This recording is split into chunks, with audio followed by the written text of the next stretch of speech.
পারে, কারণ সৃষ্টিকর্তা সেই শিক্ষা দিচ্ছে যেন আমরা একে অপরকে কি করতে পারি, ক্ষমা করতে পারি। যেহেতু আমরা এই জগতে বসবাস করছি, সেক্ষেত্রে আমরা কিন্তু একে অপরকে ক্ষমা করা সেই মানসিকতা আমাদের কিন্তু থাকে না। কেউ যদি আমাদের বিরুদ্ধে কিছু একটা আসলে কোনো একটা খারাপ কাজ করেছে বা কোনো কিছুতে আঘাত করছে, তখন কিন্তু আমরা তাকেও আঘাত করার চেষ্টা করি।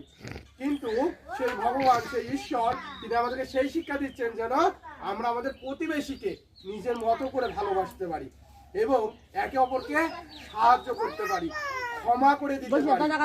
অথবা আমাদের একজনের সাথে বিভেদ আছে, রাগারাগি আছে, অনেক সময় অনেক ঝগড়াঝাটি হয়, যেন তাদেরকে আমরা কি করতে পারি, ক্ষমা করে দিতে পারি।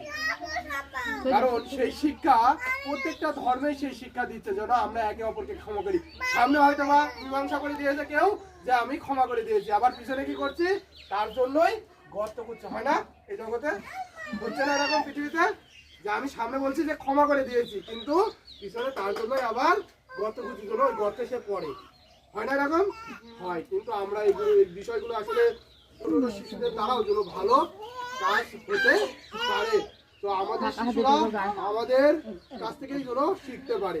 এটা নিজমা।